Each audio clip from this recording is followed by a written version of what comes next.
He's trying to make them Teles sounds.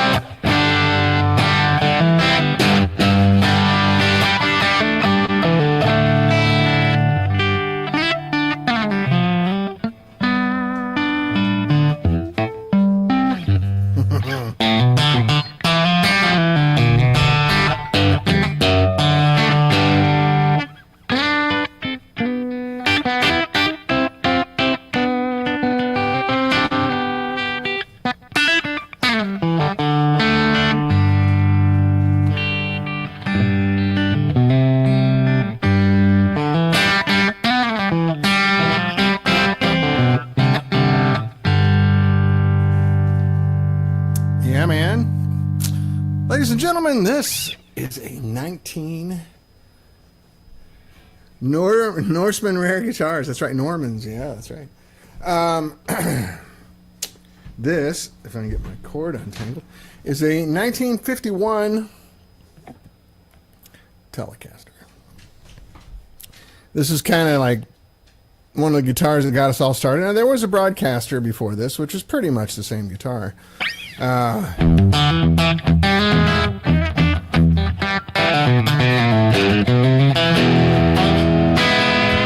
the Telecaster itself began in 1951. This is a very early one in 1951. I can tell it might be one of the first ones that ever went on sale.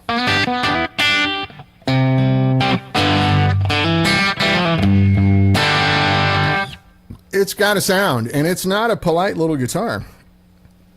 This pickup is hot. I think it's around 8K, the way it feels like. Whereas most Telecasters, by the time you get to 52, 53, 54, they were winding them a lot cooler than this. This thing's pretty bold. Amplifier's got a lot better. And with the pickup this hot, it's hard to play clean. As you can hear on this, I've got this amp on 4, and it's breaking up pretty good. This is higher output than the humbuckers I have in my Les Pauls. And it's got a great sound, though. I love it.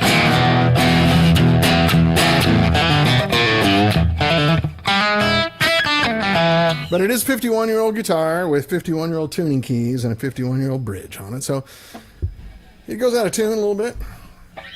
It doesn't play perfectly in tune.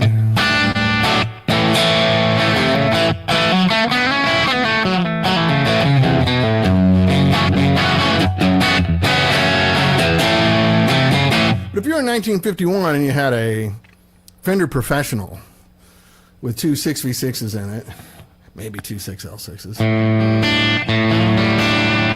the preamp gain on those amps was so low that this would have been perfect. Would have been really nice. Trying a new microphone today also. I noticed I was getting a lot of bleed over from the acoustic sound of the guitar, which, by the way, this guitar is really loud acoustically. So I'm using a little more directional mic that has a lot more rejection to it, but you can hear how loud that is just acoustically, right?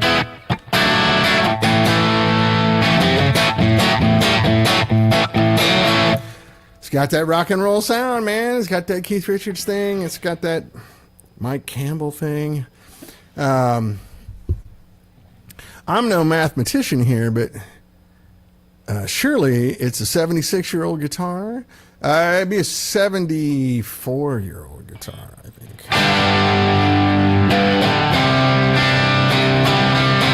But you're close, Haas. I love you for it, buddy.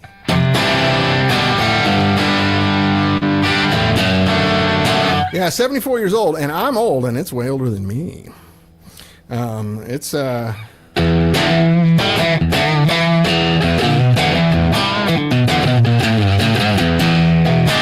It's kind of a once a life. It's not my guitar. Let's just be really clear about this. A friend of mine bought it, and I was up dropping my daughter off at college up in the Bay Area, and the guitar was up there, and this isn't the kind of guitar that you ship.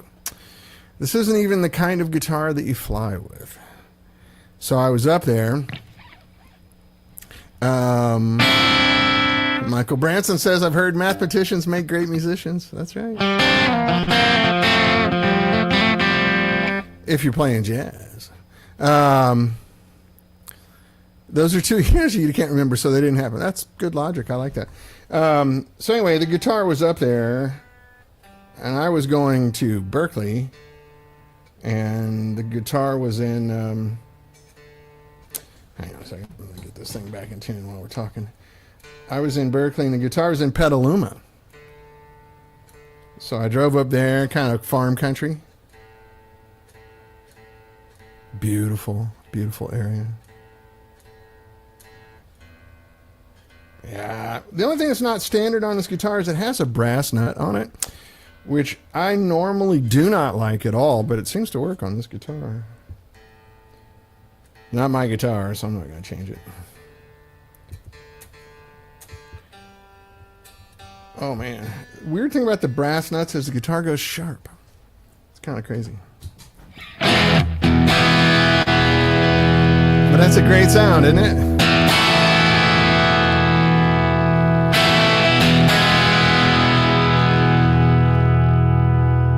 Yeah. That's just an E chord. It sounds like dang music, right?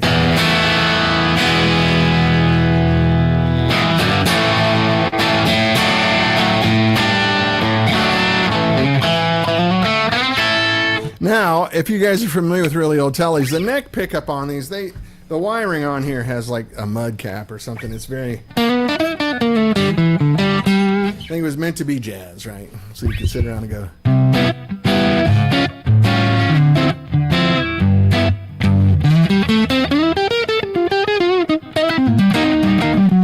in the middle, out of phase. Hear how quacky and thin it gets? Turn into an AM radio, right?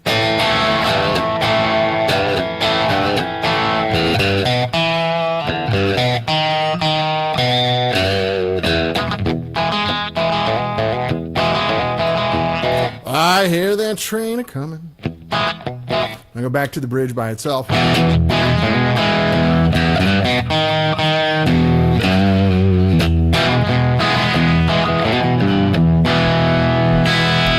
Coming round the bend, and I ain't seen the sunshine since I don't know when. Well, I'm stuck in Folsom Prison. It sounds good in the middle position, that out of phase thing.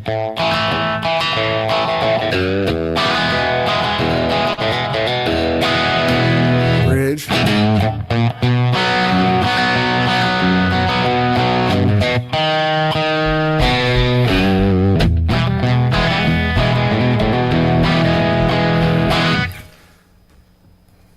It's a good sound, isn't it? Isn't that fun? I got it for about another week, and it was going to be so heartbreaking to take it. It just worked out schedule-wise. My friend who bought it was out of town for a couple weeks. Isn't that unfortunate? He's like, play it on your show. Do whatever you want. The kind of guitar that I want to put, let's have a look at it really quick. This guitar has more nicotine stains on it than any guitar I've ever seen. That's just all nicotine stains. So like it was sitting in a bar for decades or something. See the fingerboard. Lots of nicotine stains and finish wear there. It's been refretted, of course, probably several times over its lifespan. But yeah, man. She's called Old Brass Nuts then. Yeah, that's it. But yeah, you got all that stuff, man. So I should throw it down into open G here in a minute, I guess so.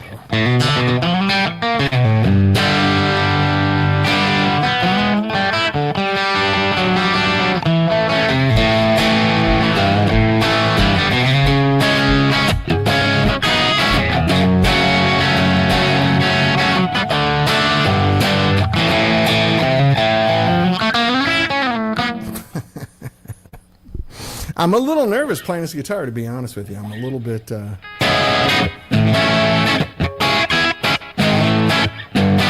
Brian Mendes, hey, what's up, man? Yeah, it sounds good, doesn't it? This is like this is where electric guitars started. This is 1951. Technically, Fender made guitars starting in 1948.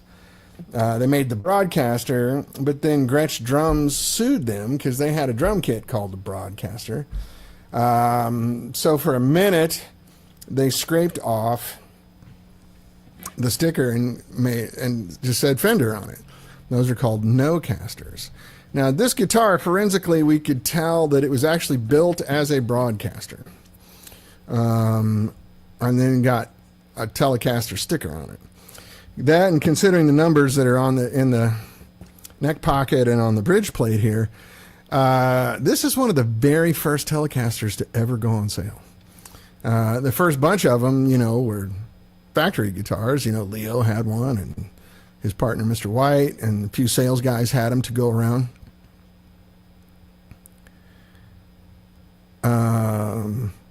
Rob, same thing. I'm sorry you're having that problem. It doesn't seem to be universal. Can you guys hear me talking? Rob comes on every week and says he can't hear me talking. According to my meters, my microphone is very loud. Can you guys hear me speaking okay? Maybe you're only getting one channel, Rob. Let me go to mono and sum it up. Maybe you're just getting the left channel. I can hear you loud and clear, says most people. I can hear you talking. Left speaker only. Right speaker is guitar only. All right, let's try this now. Let me sum it. Is this better?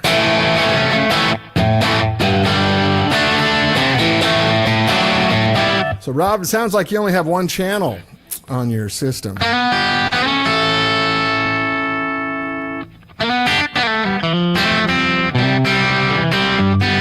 Scotty Bratcher says, can we use that guitar to demonstrate routing a Telecaster for an EMG? I was thinking for a Floyd Rose. Yeah, sure. I mean, it's old. Who cares, right? And the wood's really dried out, so it should be easy to ride out. Can you guys hear me okay now? Is everything all right? Rob, I think it's just your system. No one else is having that problem. I don't know what else I can do for you. I'm listening to it in my headphones. Your voice is coming in on the right. Yeah, I don't know what it is with StreamYard. So, Rob, I think you're just getting one channel. Basil says, in fact, this might be the best I've heard it sound on the stream. Okay, so...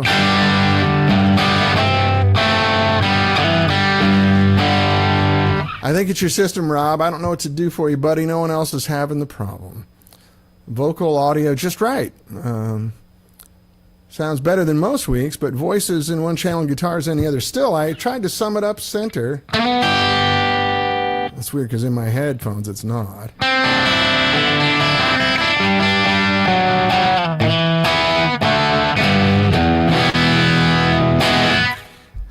Yeah, StreamYard's kind of a moving target. Some weeks it works, some weeks it doesn't. But anyway, that's the best I can do, Rob. I think you're only getting whatever it says. Voices on the left, guitars on the right, then you're only getting the right channel. For some reason, your system is only giving you one channel, is my best guess.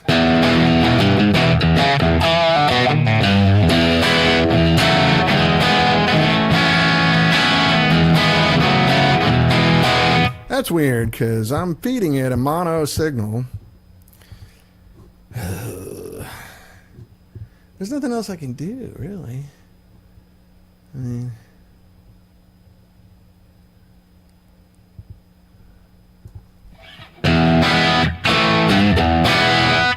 Yeah, even on my output, it's summed to mono.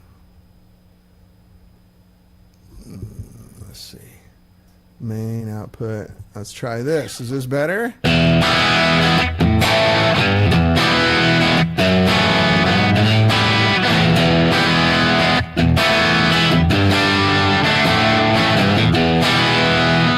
I got everything summed to mono now, even the speaker outputs. Let me know if that is different.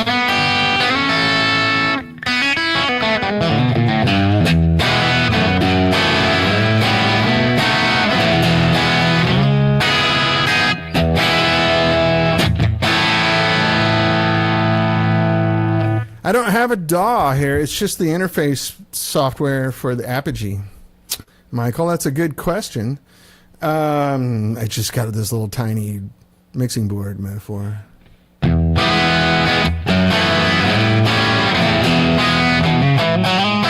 Uh-oh, Scotty's lurking.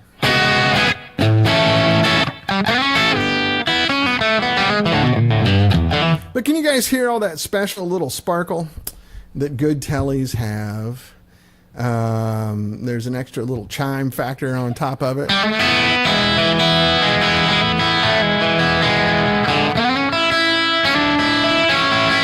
Even dumb songs sound good, right? That's one of those songs I've always used since the 80s to check if a guitar is like, sounds thick and clear, right?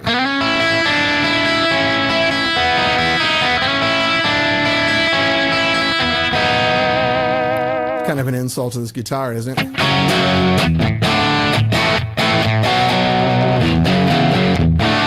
So yeah, sounds thick and clear. Hey Charles, how are you, buddy?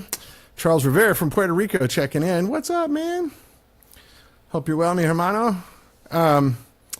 This pickup, for those of you that kind of jumped on later, this pickup is really hot. You know, guitar amplifiers in 1951 had no gain whatsoever. Pickups were hotter.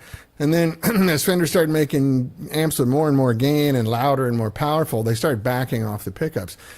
I haven't measured this, but my best guess is this pickup is around 8 to 8.2K. It's stronger than my Les Paul humbuckers.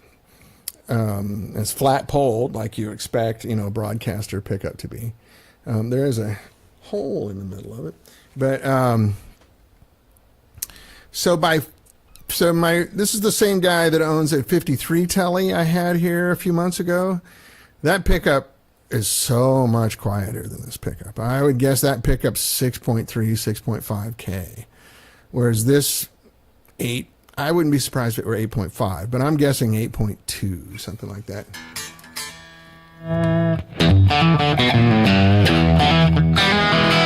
So it does bark, Charles, you're right. It's got a lot of snarl to it. But it also has this really cool chimey thing, right?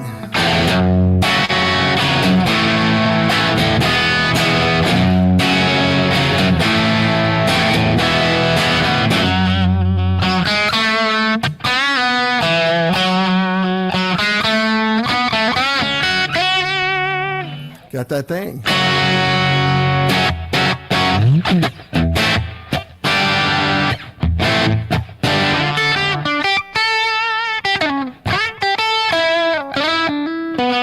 Oops. A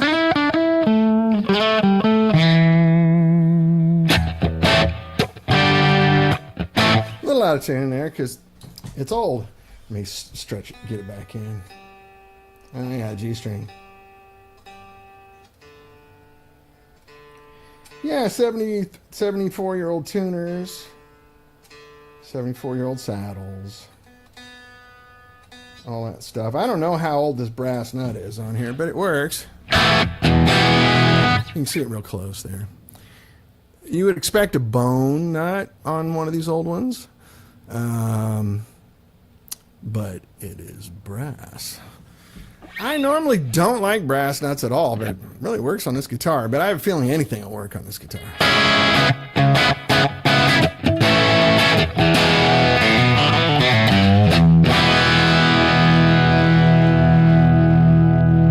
Scotty, good point. I don't think there's a reason. I think there's a reason nobody talks about historic songs recorded with a 2025 Tele, because they don't do that. Yeah, that's right. I mean, this guitar, you could play anything on it. I mean, if I give you a little dirt, you know, it sounds like...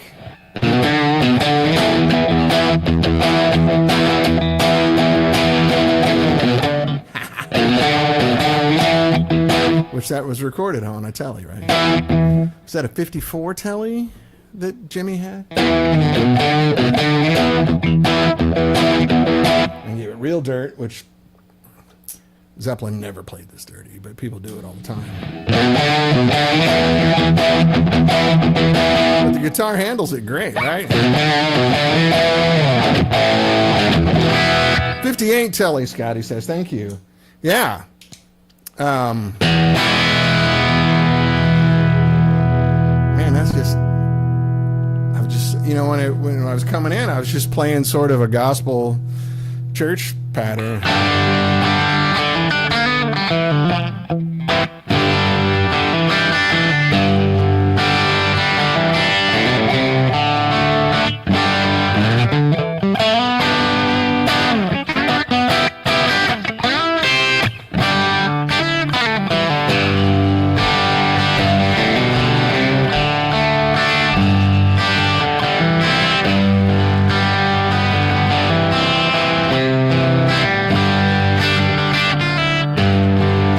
That's a good point, Michael Branson. Thank you for saying that. Yeah, a little wobbly out of tune is the way it's supposed to be. Yeah, that's the way nature is, I think. It's the way humans sing. Yeah, the Beatles and the Beach Boys definitely had a little bit of stuff going on in there. We like to call it mojo.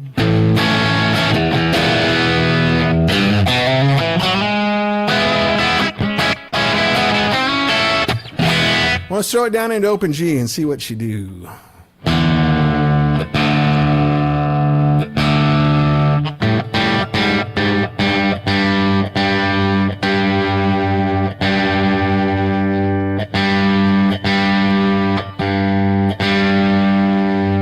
Page had a 58 or 59 Tele Rosewood with a top loading bridge. Okay.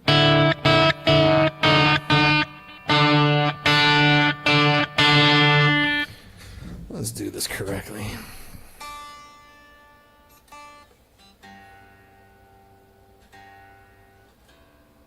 Give me just a second.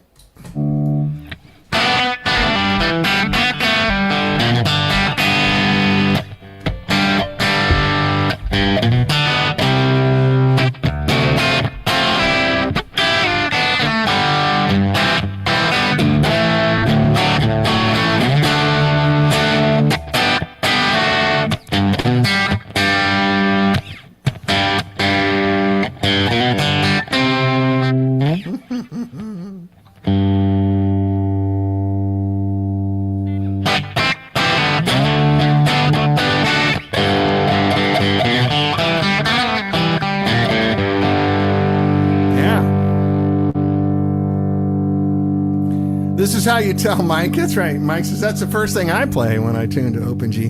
That's how you know if you're in tune in open G, right?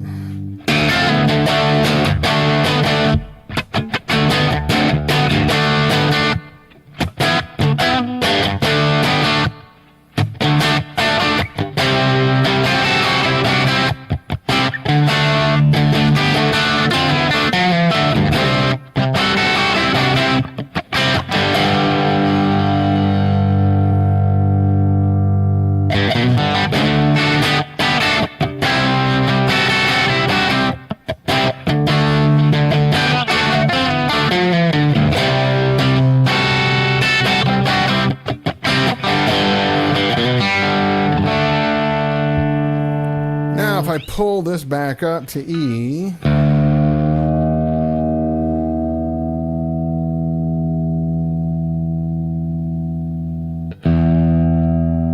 You get the modified Peter Stroud open G.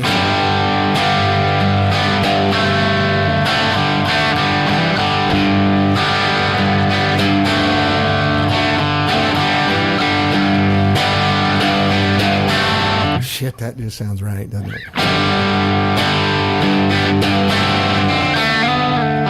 I belong long way from here.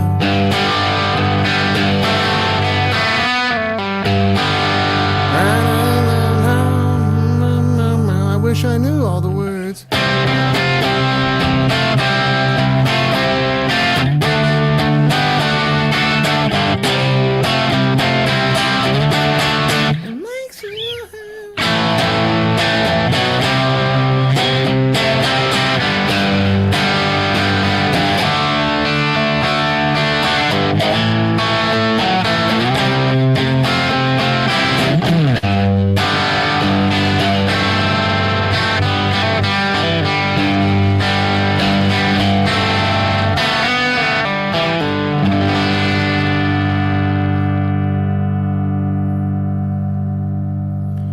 Peter Stroud, it's open G. Only you just don't drop the low E string down to D.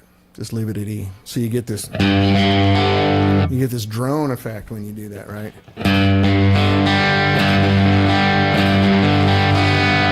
So every note in the G chord is a G or a D, except for the one B string, which is the third. So you've got 1 5 1 5 3 5, right?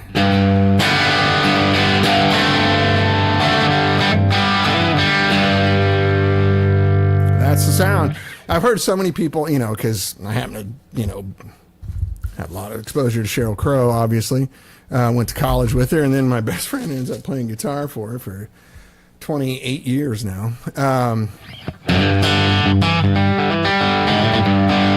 So I learned kind of little tricks they do to get that sound. It's Matt King. Hey, Dave Heidelberg, how are you?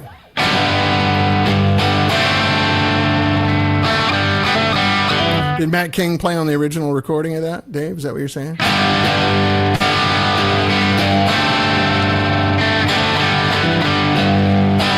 So you get two guitars playing that together, because the original one was double tracked, which is just the way to get good guitar sound. That's not cheating. That's just the way you make good rock and roll records. It was double tracked. So during the show, Peter and Sheryl both have a Telecaster. Oh, no, he's a friend. Oh, you're tagging him in this. Oh, I got you. Okay. Peter and Sheryl both come out. They each have a Telecaster that's just dedicated for that song. And it's in this tuning, and they both do it together, and it's just huge. And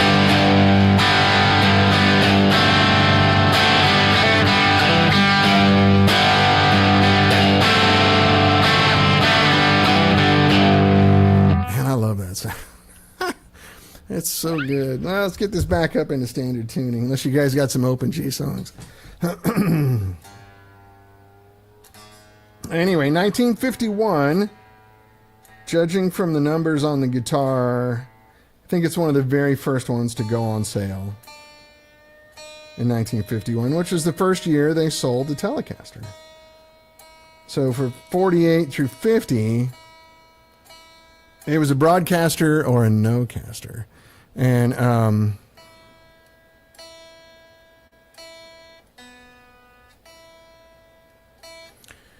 they didn't make very many guitars back then. Fender was in a very small shop in Fullerton.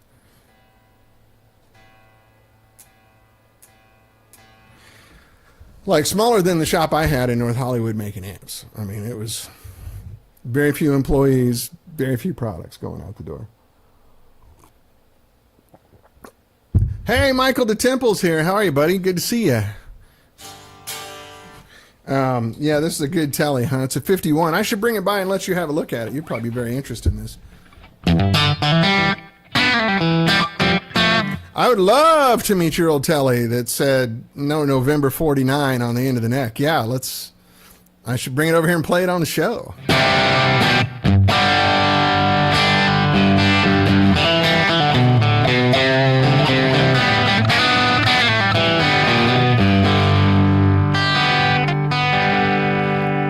I kind of play very heavy-handedly as well, so if I just kind of put the pick down and just do some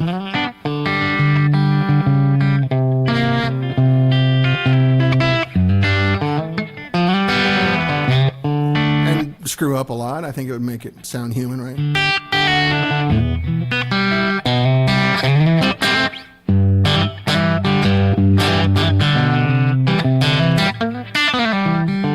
Michael, I'd love to meet that Telecaster. That would be 49. That'd be a broadcaster, wouldn't it? Yes, I want to play it, whatever it is.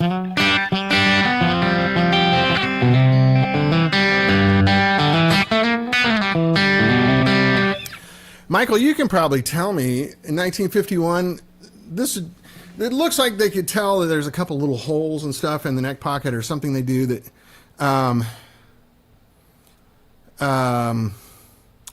they think it was made as a broadcaster and then ended up getting converted to a Telecaster because of the lawsuit, right? So in 1951, this is kind of a broadcastery sounding and feeling pickup to me. Would these be around 8K from your experience, Michael? That's what it feels like. It feels like it's about strong pickup. Theo Fan Neil, sounds great, Dan. What do you normally don't like about a brass nut on a guitar? It just kind of changes the tone to me. It gives you a lot of sustain, and it gives you this piano-like quality, I think. But it just kind of changes the tone for me. It kind of darkens it or smooths it out, maybe. It's clearly not doing that on this guitar. Yeah. Michael DeTemple says, yeah, around 8K, and most of them were Alnico 2 magnets. Yeah, that makes sense. That's kind of what it feels like, or sounds like to me. It's got a really nice sort of rough around the edges thing to it. That I really like, throaty, woolly sort of thing. I think the brass nut tempers that a little bit. It's probably why someone put it on here, to make it sound a little more civilized through modern amplifiers. Again, in 1951, you were getting amps that by today's standards are just dull. And they sound like this. They're all just really dull and quiet and didn't have any high-end response, didn't have any gain. So when you take that fast forward 10 years and put this into a really nice deluxe or something, woo, it's bright, it's a bright, sharp guitar. And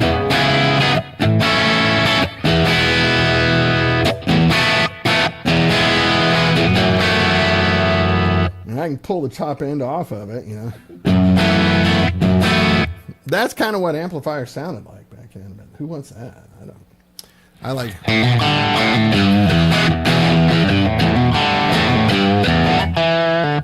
Michael the Temple says, I had a broadcaster when I was a kid, and the pickups I make today are made from my sense memory to match those pickups. I use Alnico 2 magnets. Oh, cool. If you guys have seen Michael's Telecasters, they're sort of insane. They're just next level. They're really good. Hey, Howard Johnson, how are you, buddy? You and I need to catch up.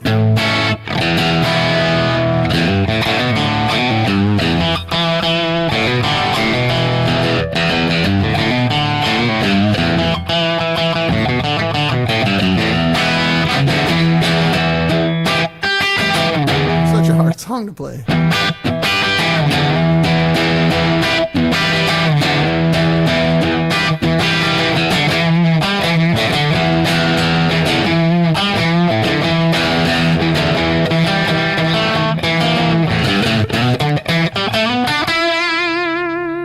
Is that?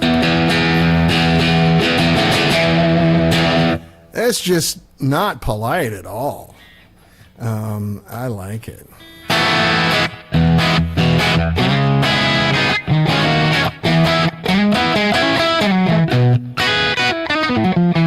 But the wiring is really hilarious. So this middle position to me is just hilarious. Just so out of phase and whack, whack, whack, whack, whack.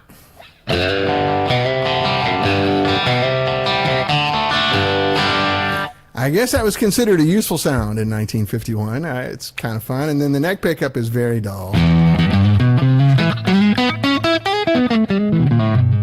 I think it's just kind of a jazz sound, Western swing,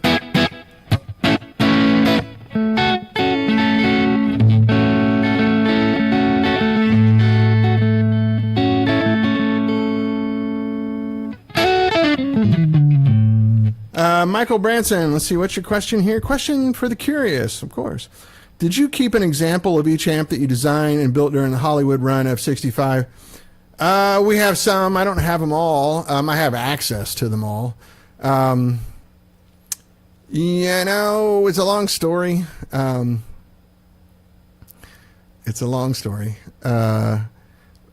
Things didn't go as planned after the recession. We had to make some uncomfortable decisions. One of which was to do a license deal. And Mike Francescini has most of my build samples. I don't technically own them, but I have access to them. And he's very generous and cool with them. So, in a loose sense, yes. Peter, I think, only has 4 or something 65s. He's got a couple that he really loves, like the London and stuff like that. But he wasn't playing all of ours on stage. He played the London and the Soho and the Monterey, I know, on stage for a while. And after that, I think he used a little Elvis and a Tupelo with Sarah McLachlan. And he probably still has all those. I don't know. That's a good question. I've never asked him. So I should ask him.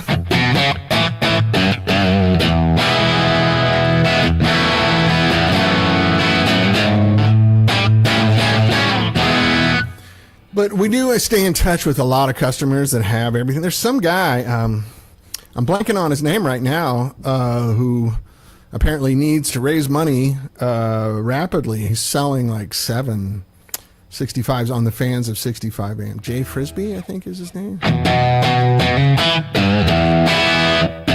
Either that or I pissed him off. I don't know.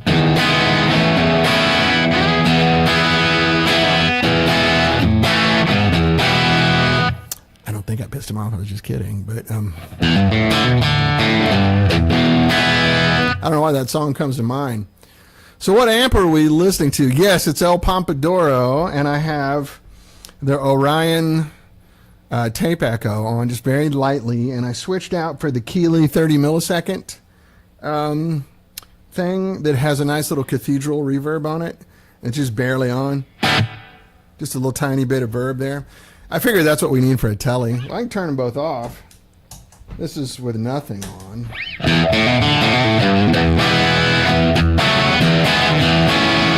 I wasn't greasing it up too hard. Hey, there's my Amazon guy. Hey, Amazon guy. Taking a picture. I wonder if I'll be in the picture. But anyway, I like a little slap back.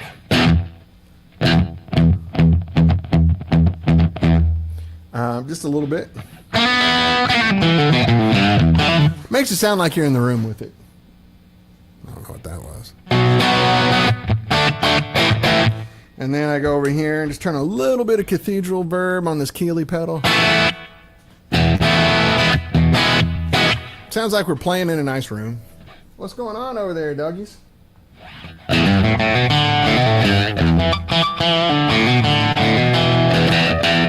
Man, I don't know.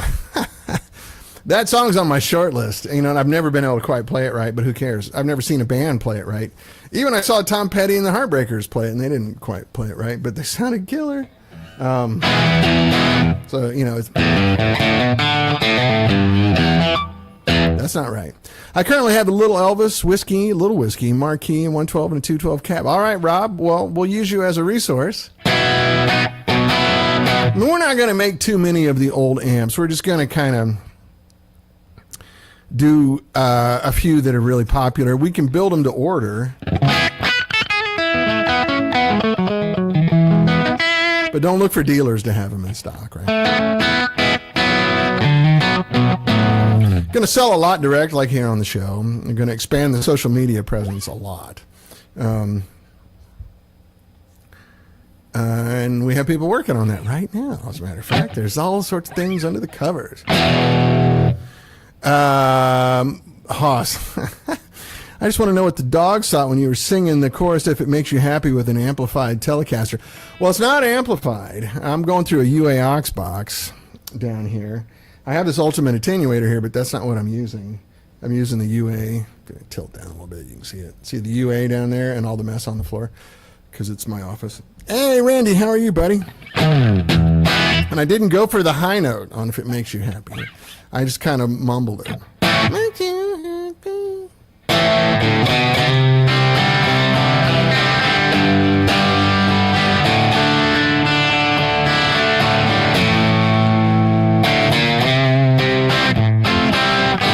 I think even Cheryl has a hard time hitting that note anymore. It's been, I think that record came out 31 years ago, 1994, right?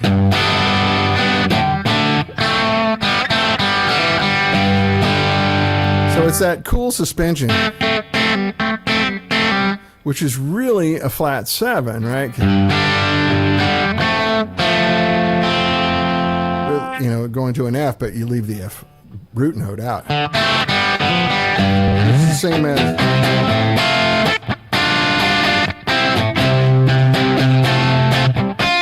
I should have done that while I had it in open G.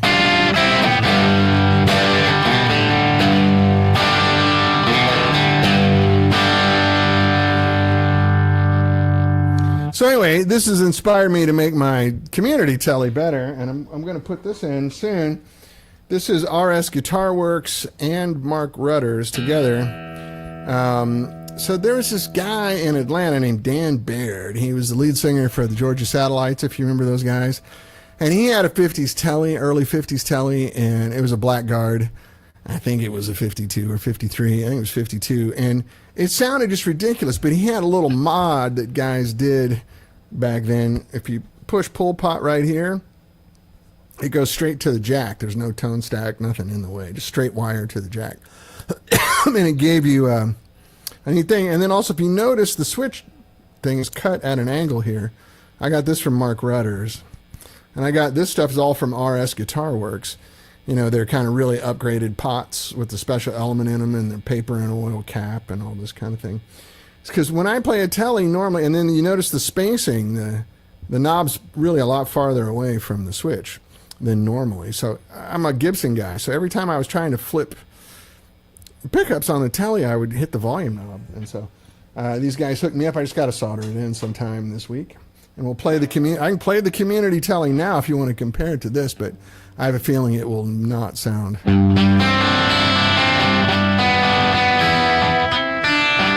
I really want to take this pickup down to Ron Ellis and see what he thinks about it too. I actually got shown how to play some of the Oh Well by Bernie Marsden. Wow, who tried to play it wrong for Peter Green and was shown by the maestro. Yeah, it's a weird lick. It's kind of a glimpse into Peter Green's mind, I think. I read some article about it, and he said it was just some like little noodly lick that he came up with warming up, right?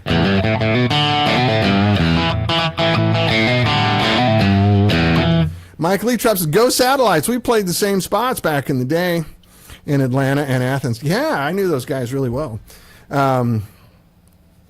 First day I moved to Atlanta to join this band that recruited me from LA. We walked into a bar in, I think it was in Buckhead. It's called Hedgens, and there's a band in there called my God, it's the Satellites without Dan Baird. Why am I blanking on? The Hellhounds. And they were just blasting, man. It was so good. And then Dan came and sat in with them, and everybody was screaming, oh my God, it's the Georgia Satellites. I didn't realize it was the same band.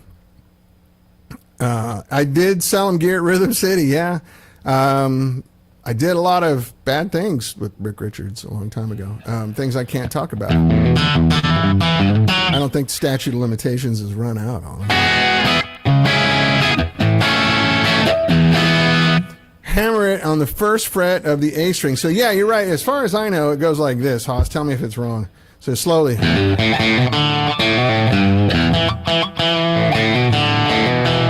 Then the second time, you do it down at B flat.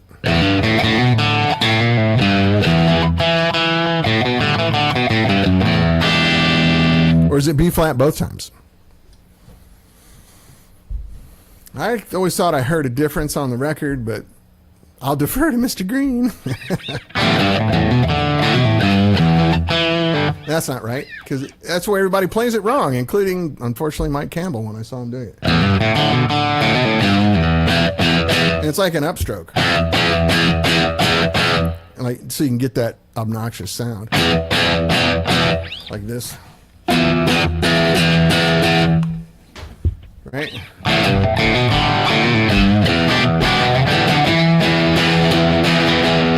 I'm doing two parts, right? Just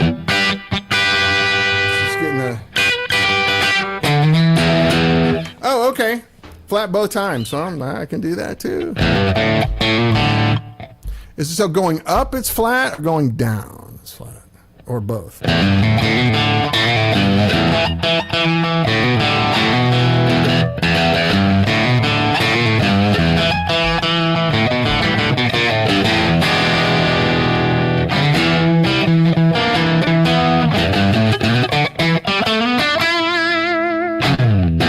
Going down flat. Okay, cool.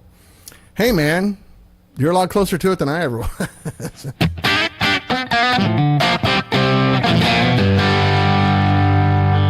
Anyway, so what's going on with 65 right now? We're in a little bit of a holding pattern. It's summertime. It's hard to get meetings with people. Waiting to meet with our finance guys who anecdotally have told me they're very excited about the project and want to make it work. We're just trying to figure out time to get together and doing it. Mike Campbell is still tearing it up. Mike Campbell is still awesome and has always been awesome. That guy is a true rock and roller. Not a rock player. No, sir. He's a rock and roller. There's a big difference. But yeah, Blackberry Smoke. That's cool.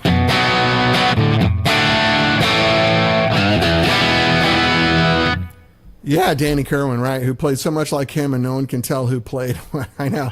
Well, I've seen the video of them playing it live. I think there's a famous clip from the BBC where Peter's just going. And Danny's going. And he does a few different voicing. He's having fun with it, just kind of playing all over. So, yeah, no, that was a great band.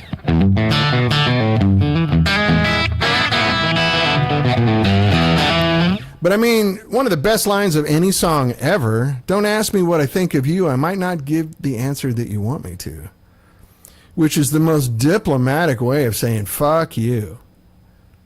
And I like that. If you can find diplomatic ways, just pardon my language. Yeah.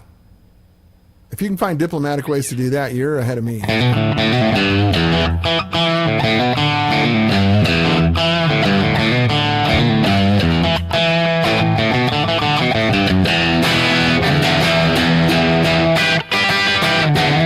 Kind of hard to do with one guitar, one hand. I'm doing that, and then doing the.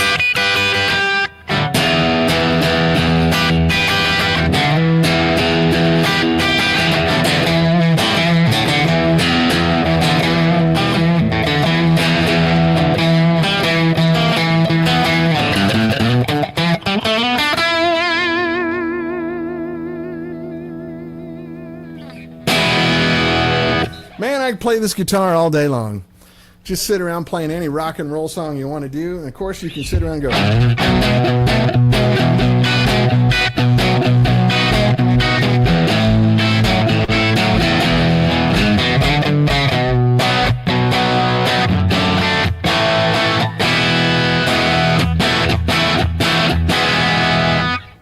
It's just, who wants to be in a rock and roll band?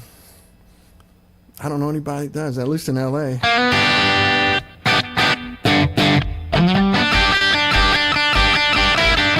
She's 9 years old, sweet as she can be.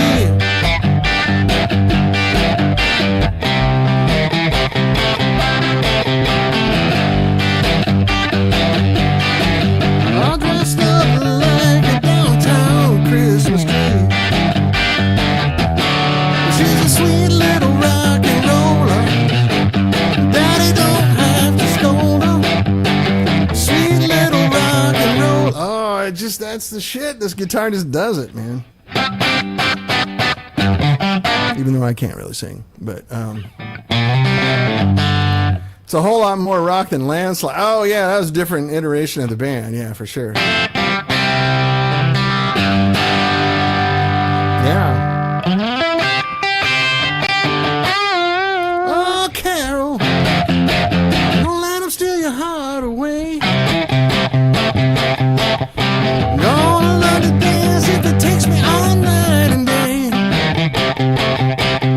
Climb into my machine so we can move on out. I know a swinging little joint where we can jump and shout.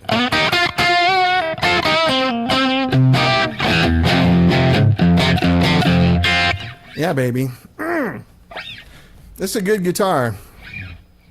I don't even know what my friend paid for it, to be honest. I'm sure it was not cheap. But anyway, I should probably wrap it up here shortly. Let me just give you a good tour of what it looks like. It's in pretty good shape other than the nicotine stains.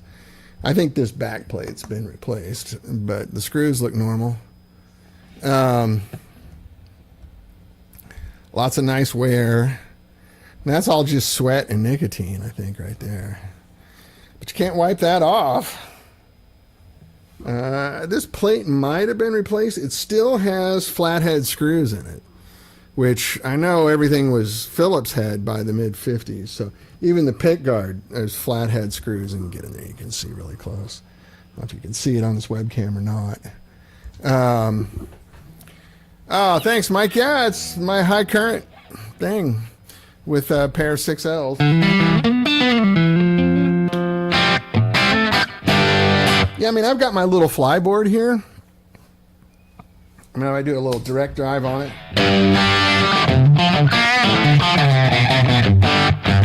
Put a clean booster on it.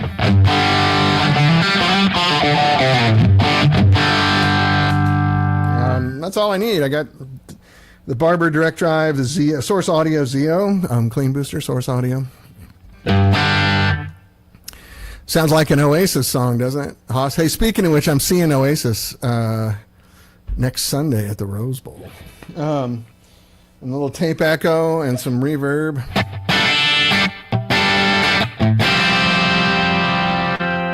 You can even do...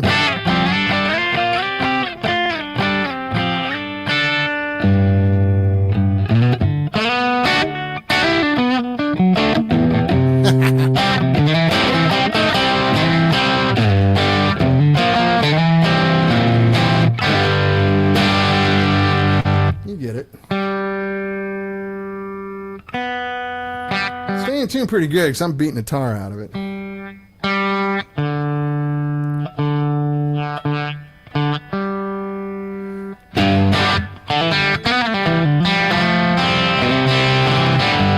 You know, it's kind of been funny is I've heard a lot of 50s Teles in my life, and I play it a lot.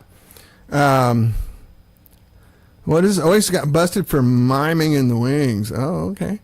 On a TV show. Well, that's unfortunate. It doesn't distort, it growls at you, says, that's right, exactly, it growls. Please, please, please, can you make a pun on your name at the Rose Bowl? Oh, yeah, that's, you know, when we were having daughters, we really realized there's a lot of names we could never name our children for the people that can't say bool. They're going to say bowl.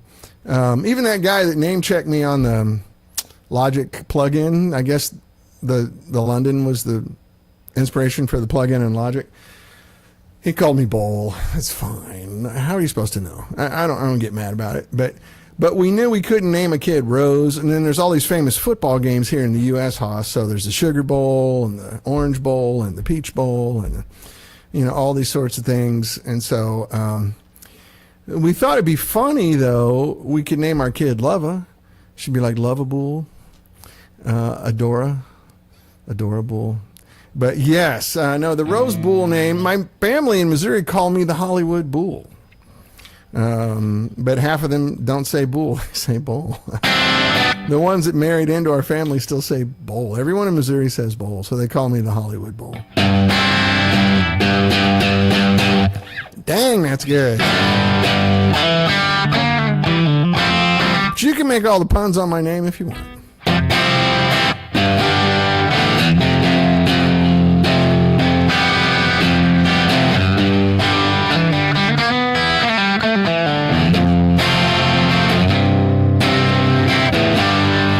Something about it, man. Just this is a one-piece ash body that's very, like, it's really dried out. And you know, there's some cellular things that happen when wood dries out. It's not just the fact that the moisture content goes down. There's some cellular realignment. I've read about it. I can't repeat it because I haven't read it enough times. But there's some cellular realignment that happens with wood as it ages and dries out at the same time, which therefore creates this 1 and 1 equals 3 sort of scenario as far as resonance and harmonics go. And this has it. Now, the Community Tele is a forgery, really good forgery that most people fell for, of a 54 single piece ash body. And it doesn't ring like this because the wood's not dried out yet. And apparently, there's no way to accelerate it. There's that tone right thing that, you know, you put on acoustic guitars to sort of vibrate the wood, you know, forever. And I have one of those somewhere. Maybe I'll put it on there for a month and see what happens. Because now I'm ruined. Like, this guitar is just stupid. Like, it's so ringy. If I turn it down, let me point the microphone at it.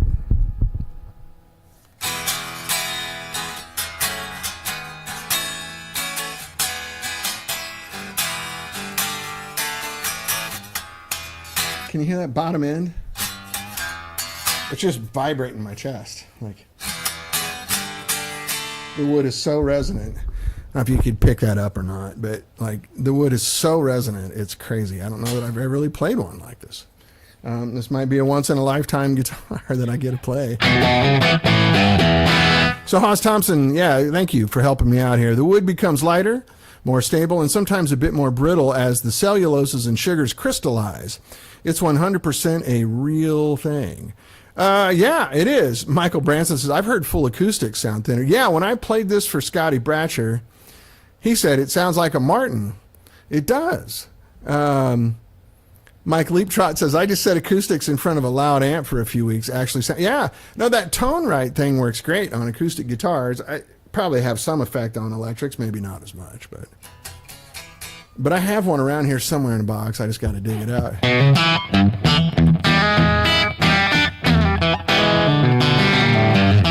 You just set it over the strings and it vibrates, you know, endlessly. So, and say do it like 100, 200 hours, and it'll change the wood, you know. Theo Van Neal says, I heard the story Fender used different dried wood in the 50s and 60s. They probably were using old wood then, you know, so it was probably been sitting around. You know, they probably had the common sense to go to their wood supplier and go, give me the old dried up stuff that's been sitting in the back for years. Especially here in Southern California, wood will dry out really fast, right? Our normal humidity is pretty low.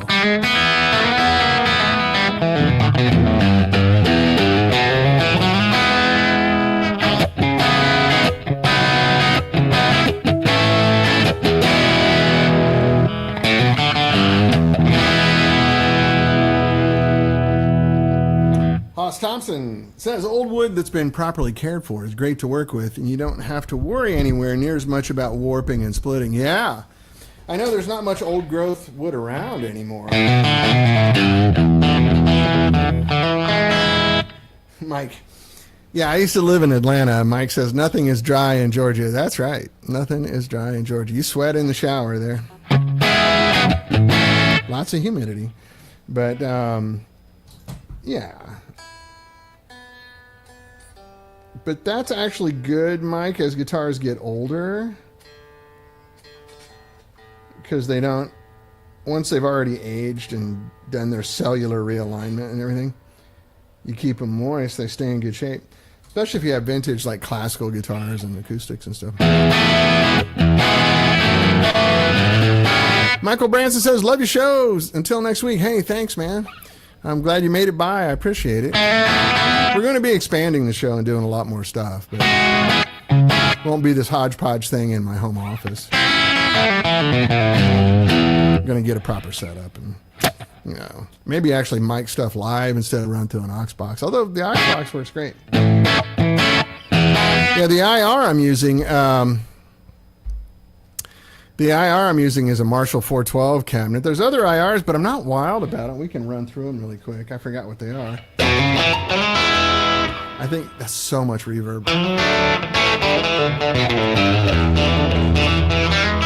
I think that's a Fender, but the software, I can't crack this one. I got sort of long-term loan this one from Cheryl. That's supposed to be a Alnico Blue, and it's nowhere correct. But it's just drenched in reverb. Like, I don't like that at all. I don't. These are probably settings they were using in the studio or something. But you go back to a Marshall 412.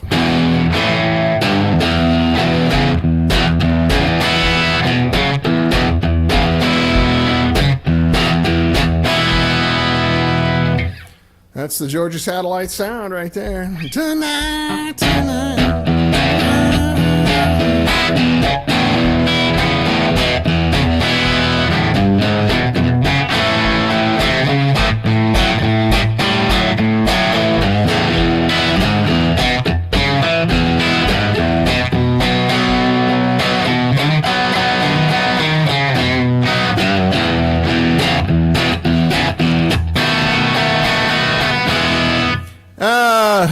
don't get to see those dogs. So I'll probably have Trip with me. We got all banged up. He's running around here with a cone right now.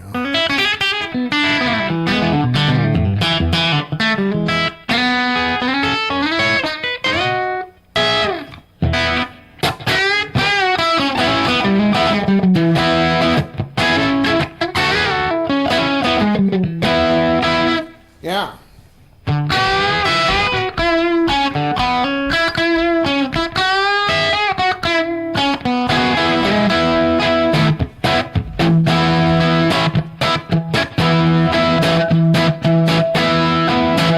That's a song by a friend of mine named Jed Hughes called Sweet on You. If you saw those videos of them playing at our NAMM party in Nashville, he sings that song with Sarah Buxton and just kills it.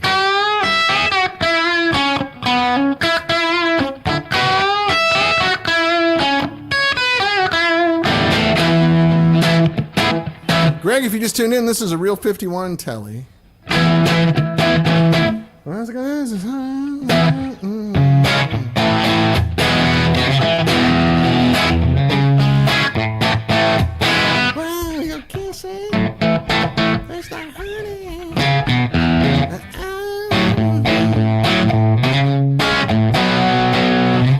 Anyway, great song by Jed Hughes. I'll find it for you and put it on the fans page. But I think it's about time to go.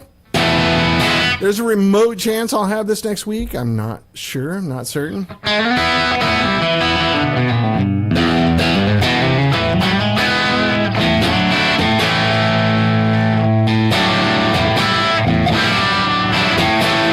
Anyway, older than you too, man. Well, hey, man, you and me both, buddy.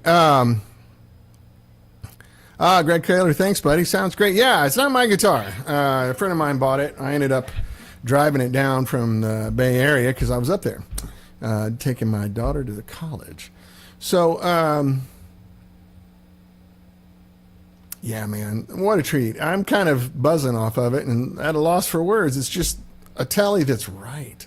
I would change the wiring so the neck pickup and the middle position are more useful, but this sound right here is just crazy.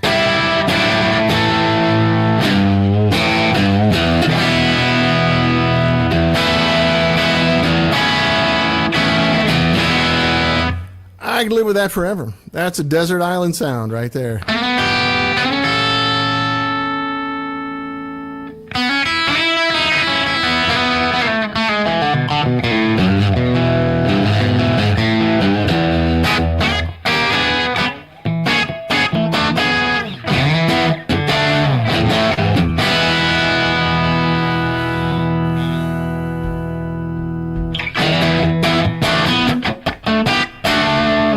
All those great old records. That's it. 50s Tele, good one.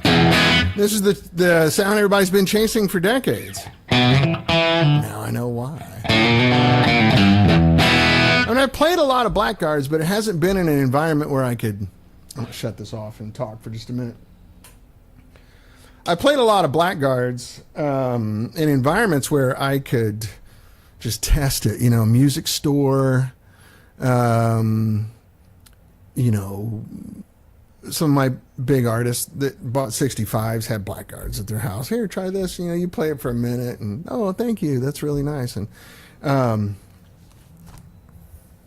it's I had some serious headphone hair. It's nice, but you don't get to sit around and get familiar with it. And I've had this guitar. I picked it up last Friday, and I think I've played it a total of 7 hours since then, not including the hour I just played it right now.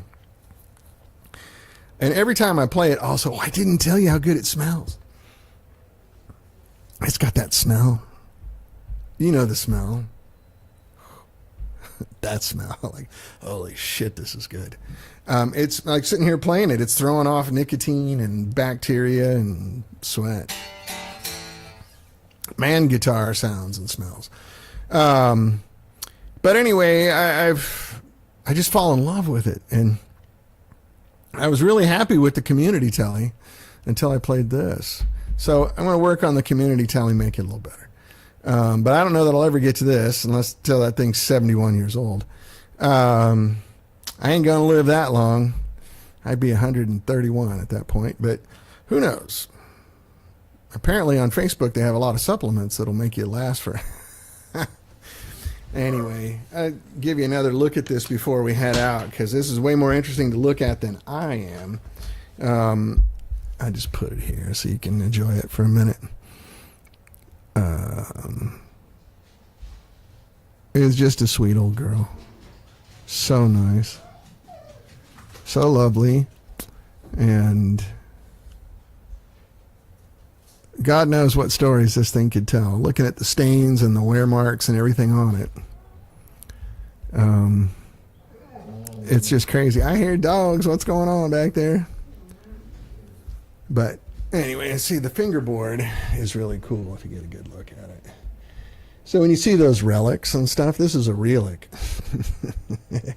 This is from actual wear and tear. Now, I think these are Gibson frets. I think they're 6105 frets, best that I can tell, which is a great choice. It's really not a fat neck, Theo. It's pretty small, and it's definitely not a 7 1/4 inch radius. It's flatter than that. Like I can bend, all the way up here.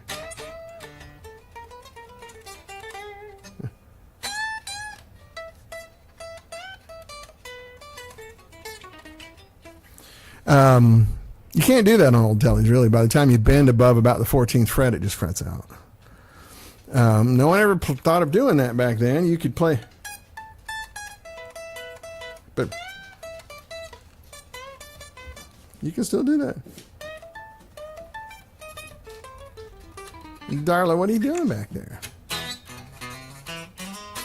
I'm not plugged in or anything now. This is just, you can hear it.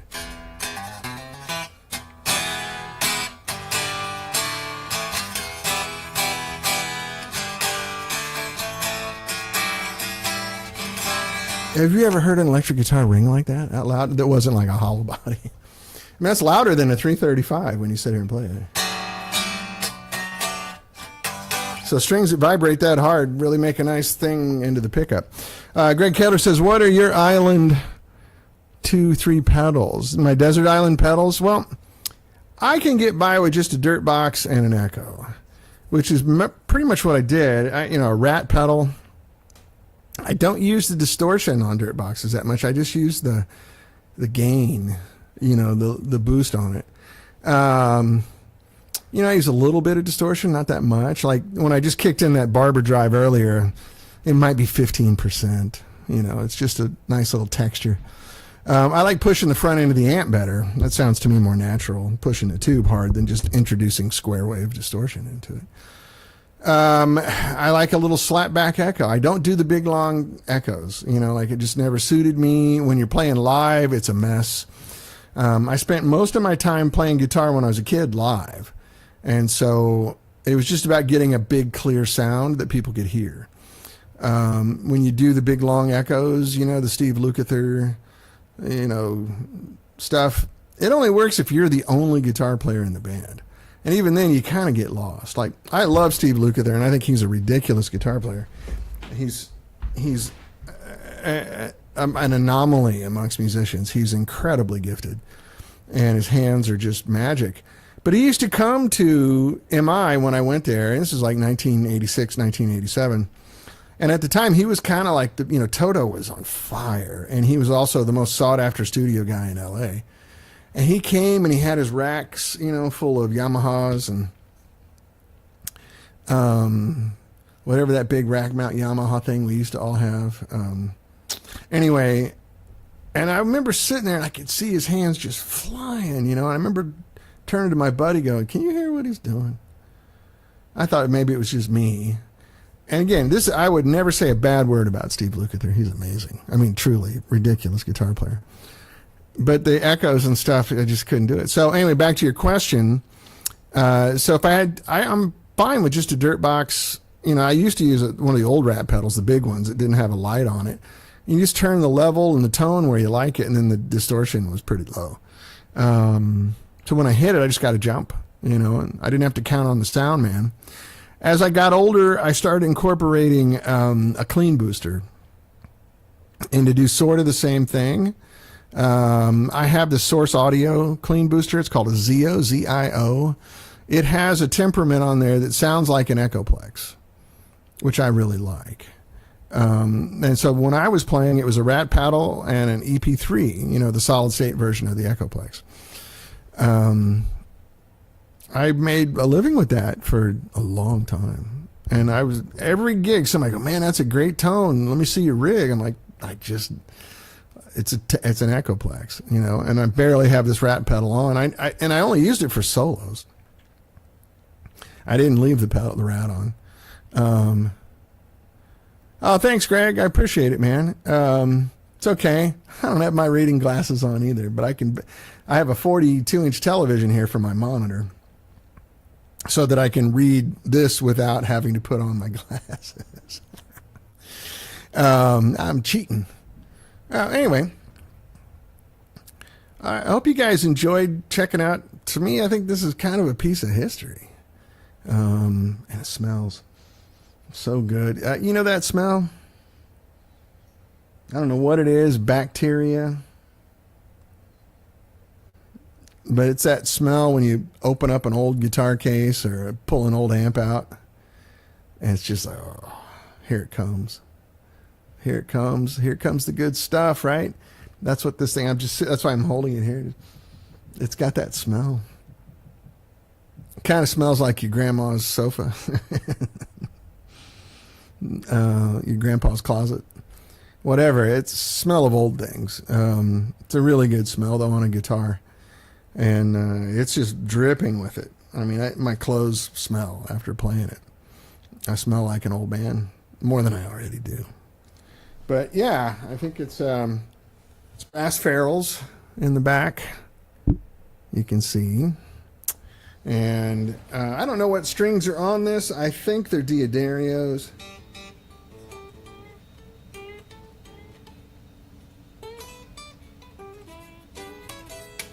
I would probably put the Ernie Ball nickels on it and might get a little more love out of it. But, man, it's good. I don't know if you can see the grain on the webcam or not, but the grain's really good. It's a nice piece of wood. Really nice piece of wood. So, anyway, they were making good guitars in 1951.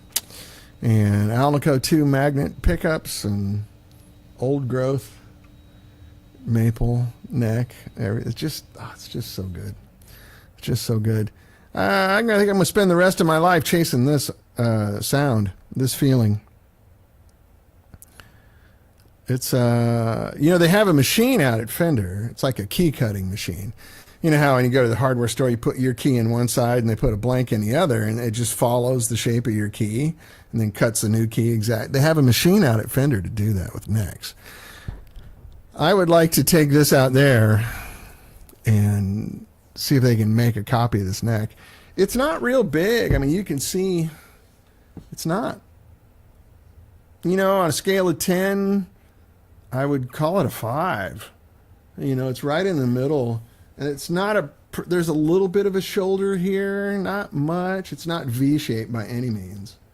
There's just a little bit of a hump right here, not much. It suits the geometry of my hand just perfectly. And the action is not low on this guitar. I can tell you. And I can still just play the hell out of it. Let me get my gauge here, and I'll tell you what the action is. Might need my glasses for this, though. Bear with me here for a second.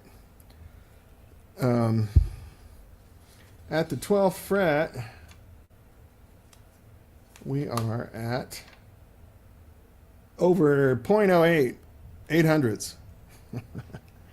Now, I set all my guitars up at 0.055, and this is at 0.08. That's high, and it still just plays like lightning. It's just no problem. And I can do all of the tricky stuff.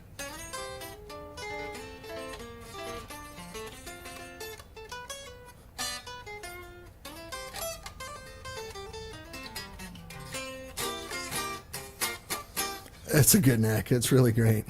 So,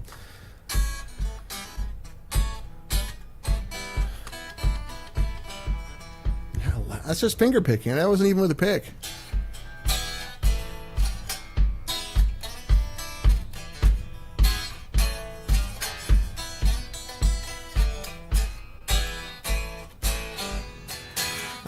I'll stop it. I could just sit with this guitar all day.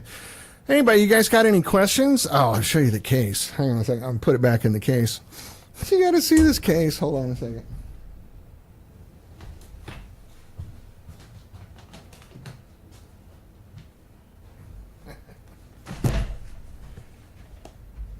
And this is before Fender had their own cases. So inside of here, it says, let's put it in here, U.S. Koilon, what does it say? It's just a random company that made cases. U.S. Koilon foam cushioning by United States Rubber. Anyway, let's see, let me get you a better look at this. But look at that. Not much left of it.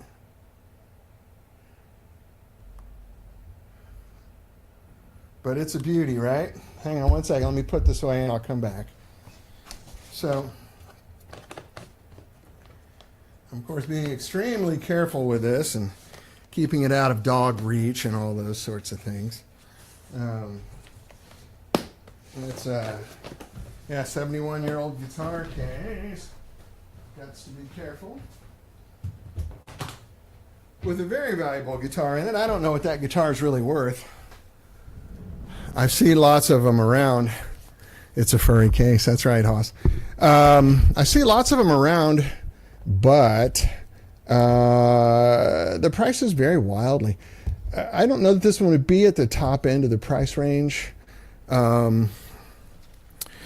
Because it's, you know, so played in and so worn out. It seems like the market now is going for museum pieces. That 53 that I had, same guy owns that owns this. That 53 was a museum piece. I mean, you could have convinced me it was a 3-year-old reissue. But it was boring. I mean, nowhere near as fun as this. So I don't know what the market's all about. Mark's on the air, says, would you be able to recommend someone who can refinish and light relic a vintage Stratocaster? Yeah, Joe Riggio, R-I-G-G-I-O. Let me get my keyboard here and I'll type it out so you can see his name. Joe Riggio in Seattle. And he does ridiculous work. Some of the best refinishing I've ever seen. And use my name. Tell him I sent you there. There you go.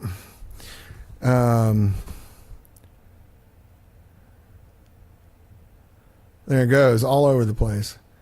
I type it once, it comes out 6 times.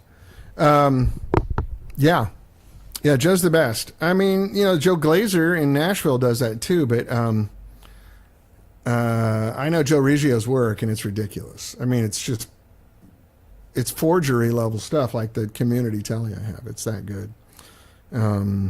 Plus he's a super guy. Like if you talk to him on the phone, he's a really nice, gentle natured, friendly gentleman, you know, he's a cool dude. So I would recommend Joe. Collectors are very different folks to musicians. We love the mojo, the stories, and the life. Collectors generally aren't interested in anything other than the dollar sign. Yeah, I think you're right, Hoss. I think it's just an investment for them. A lot of the guys that I know that are high-end collectors don't really play guitar. You know, there's that dopamine rush from buying a new guitar, and people get addicted to that and turn it into a business. There's my mailman. Pat Wilkins. That's right, Greg. Pat Wilkins is great. He lives he's right here by the Budweiser plant off the 405. I understood that Pat was kind of backing down, Greg. I didn't know if he was still doing a lot of work. I thought he had kind of downshifted quite a bit. I could be wrong. That's all just word of mouth. Pat Wilkins does great work also. He's amazing. If you go on Joe Riggio's Facebook page, he just finished a Jaguar, like a 65 or 64 Jaguar, something like that. Fiesta Red. Refinished it completely, and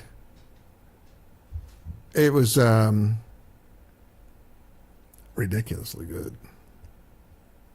Really, really nice. And give all these guys a call. Pat Wilkins is a great idea.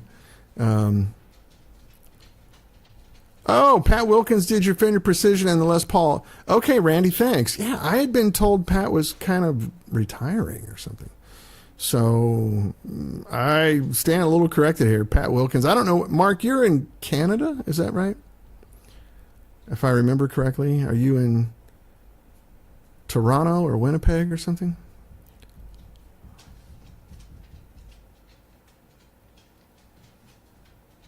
What are you talking about, Haas? No. Oh, you're in Arizona also. Yeah, Pat Wilkins is right here in L.A. What did I mispronounce, Haas? I'm sorry. Did I Americanize something? What word did I mispronounce? Oh, yeah, I know. I said it for Americans. It's a Jaguar. I get it. You're completely correct. I've owned a Jaguar. And I learned how to swallow it when I was there, too. It's not Jaguar, it's Jaguar. But when you say that in the U.S., people go, what? You trying to talk fancy? So, yeah. But you're correct, Haas, in correcting me. And I always appreciate it. Yeah. If we were talking about cars, I would say Jaguar, for sure. Or Jaguar. What's funny is my Scandinavian friends say Jaguar. You've driven a Jaguar. It's a very nice car. Yes, I have. Yeah, I think I sent you pictures, Haas. My buddy with the car collection has 3 XKs from the 50s. He has 2 XK 150s. One of them's a 1960, one's a 59, and then he has a 56 XK 140. Ridiculously cool cars. Doesn't have an XK 120, but the and then he also has a Mark II sedan, 63 Mark II sedan. That's such a nice car. Oh my God. It's ridiculous. I mean, it's just, I don't know what happened to that company, because if they're making cars like that, they'd still be on top of the world. That 63 Mark II sedan is still, like, rides as nice as any modern car, and it's all the wooden dashboard. It's so gorgeous. Anyway, I don't want to get off on English cars, because I can talk about that forever. Anyway, what do you guys think? Hopefully I'll have this next week. Probably what I could do is just play the community telly next week, and we'll see what we can do. But yeah, I should take this over to Michael DeTemple. I think he'd get a kick out of this. Anyway, I'm going to let you go. Yeah, my faves are the XK. I love the 140. I take a 150 in a pinch, but the 140 has that line down it. Yeah, they're good. I'll send you pictures of the ones. I helped this friend of mine out with his vintage car collection. And I've had them all here and done work on them and everything. That motor is so good. So like the 140 has the 3.4 liter, and the 59 has the upgraded 4.2 liter because it's the S model, the sport model. And then the 60 has the 3.8 liter of that same motor, and they're all just ridiculous. Rob Price says, I'm going to have to ask my Argentine Brazilian wife how she pronounces Jaguar. Jaguar. Shaking, not stirred. Yeah, I remember the first time I said Jaguar in England, people were like, huh? I beg your pardon? We speak English here. We don't talk American. Okay. As I was informed on what an umbilical cord was and what aluminium is and what a fillet steak is and all these things that we just say differently. You know, 2 countries united by a separate language, right? Or, yeah, something like that, whatever the cliche is. British English is fantastic. I'm not going to say better or worse on either of them. They're both great. And they're both fun. And they both have idiosyncrasies that make for good humor. So I like, especially up north where Haas lives, they have a special way with the language up there that I find to be wildly entertaining. Yeah, I can put some pictures up on the fans page. I can show you these cars that I help a friend of mine out with. I got all these friends with all these good stuff, and I don't have any. Actually, I got a 64 Triumph in the driveway. I'm waiting to put the motor back in. A little red TR4 from 1964. That'll be fun. That'll be the 65 mobile. All right, guys. I'm going to say good afternoon for those of you, our friends in Europe. Good evening. Thank you for spending your evening with me. If you're on the West Coast, thanks for spending your lunch hour with me. Hey, there's my dog with his cone. No, it's fine, Hoss. It's all good. No worries. Here's my buddy. Hey, bud, how you doing, man? The poor dog. He's got the big cone on right now. Yeah. You need to go outside? Okay. Yeah. All right. We're going to do it. There he goes. Border Collies. They have a huge vocabulary.